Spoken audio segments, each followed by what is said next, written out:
What is up, guys? I'm back with another video this week. Last week I was sick, so I didn't upload a video, as many of you probably know, so I'm sorry about that. Not sick anymore, so let's get right to it. This week's video, I thought I would talk about how I made some characters in Murder Mystery. For this video, I'll just do one character, and then maybe in future videos, I'll do other characters. Anyways, I'm going to start with Alex Morgan. He's kind of the main character. I suppose Nikita Volkov is also one of the main characters. I wanted to talk about a couple things with Alex Morgan, why his personality is the way it is, because obviously he doesn't accept defeat very well. He's a sore loser, I would say, and really that snowballed into something pretty terrible. So the first thing I'd like to mention is that while Alex Morgan was growing up, he came from not a rich family, but it was upper class. The thing about that is, like,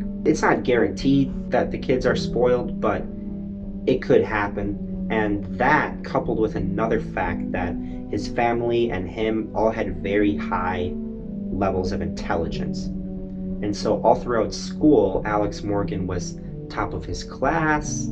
He was, pretty wealthy, and it really was a great life for him. He chose the career of law enforcement, and well, he was really good at it. The issue here is what happened to him in London is really difficult for him, because this was pretty much the first moment in his life where he completely got tricked, duped, outsmarted, whatever you want to call it, by the Volkov brothers. I'm going to cover them in another video probably, but they are just as smart, if not smarter, than Alex, and there were two of them. Spoiler alert, definitely going to be spoilers from this point on. If you haven't played Murder Mystery, give that a go. I guess if you don't care about spoilers, that's fine too. But there were two things that really flipped Alex upside down, caused him to have like a complete emotional explosion, I guess. And those two things are the fact that his partner got killed. He kind of ended up having feelings for this partner as well, which made it worse. And then the second thing was that he got tricked completely. He was outsmarted, which didn't happen in his life. He was always the one who figured everything out. He solved all the previous cases. He caught Ethan Rinn. Everything was going well. Throughout London, he was hiding the fact that he did have a little connection to Natalie Steele, and in the end, he was just about to admit to himself that I am actually romantically interested in this girl, and I guess when this London case is over, maybe I'll ask her out. Something like this was going on in his mind, and of course, right as that happens, all the intensity just picks up. Everything just goes to hell because Natalie and the team died in the asylum right then and there, and the brothers have made it out. They've made the swap, and that's it really, and they escaped justice basically. So what happened after London was really just the aftermath of an earthquake almost. When Natalie died and Alex figured out he got outsmarted, it cost the life of someone he cared about deeply. It was more than a friendship to him. He just couldn't take it. And after the end of London, he spends years investigating and trying to find these brothers. And he just starts getting nightmares, and he starts completely going off the deep end. And so Chief just tells him, look, Alex, you're amazing. Your record is so good. This wasn't your fault, all of this. But of course, Alex sees it as, well, yes, of course it was his fault, because he didn't think about the fact that there could be twins. He got outsmarted and he got tricked. And Alex can't have that. He finds Natalie's belongings, and that prompts him to go to Hong Kong. And basically what happens in Hong Kong is there's no real point in Hong Kong where Alex becomes evil. He ends up having to make a lot of choices, and these choices almost never have good outcomes. And that's really just the nature of the crime life, and that's kind of what I wanted to illustrate when you're in that life, there are certain times where there just is no good outcome. And Alex also didn't really fully see that.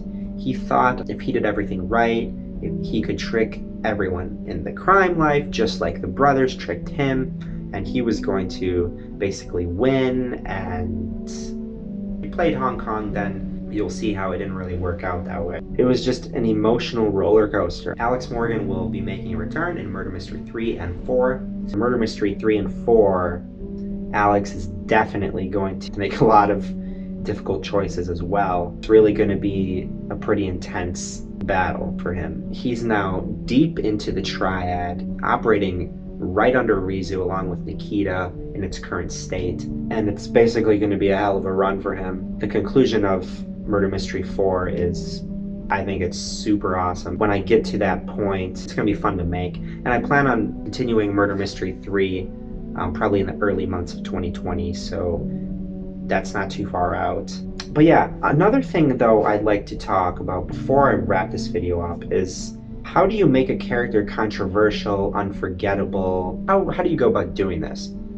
The first thing that I did is I made it so that in the beginning of the story, everything is great relative to the end, right? It's still crime, it's still murders and all that. But I made it so he solves them, everything is going well. He even has a little stumbling block when he's set up and framed, but he gets out of that also. And everything's going really well. And then tragedy hits. And then based on the character's reaction, you can really paint a certain picture in the player's mind. Alex pretty much reacted to this tragedy with relentless revenge. So much so that he became the demon he sought to destroy. And what makes him controversial is the fact that a lot of people would take this path. If something really tragic happens to them, a lot of people do want to seek revenge. A lot of people do want to make it right and things like this. And a lot of people would understand that this is really unfortunate and bad things happen to us all the time. And so you kind of have like two opinions there, and maybe you have other opinions in the middle, or maybe more extreme, less extreme, but you have a wide range of opinions toward this kind of thing and how people react. I chose to make Alex's reaction extremely explosive, take action, fix it. He needs to kill the brothers, you know, it's pretty insane. That contrasts the beginning very well, because you see how in the beginning everything is great and life is good, right? And in the end, everything goes to hell. And that change is what makes the character so powerful. There's no like moment where his personality really shifted that much aside from the pivotal moment of his partner's death. Really, all that did was awaken his relentless revenge that may or may not have always been in him anyways. And so it's a pretty interesting way to show a couple sides of the character. Pretty long video. I think I maybe rambled a little bit about him, but this is what always happens when I talk about my plots and my stories and characters. I end up rambling quite a bit. If you enjoy this type of video, I'd like to make more. You know, I'd like to talk about Nikita, Pavel, Rizu, Roland, Jonathan Steele, you know, Natalie Steele, all of these characters. If you enjoyed the video, drop a comment, a like, tell me which character you want me to talk about next. Really just any questions for that matter, you know, anything regarding the story you can ask, and I'll answer them in the next video. I'll see you guys next week. Peace.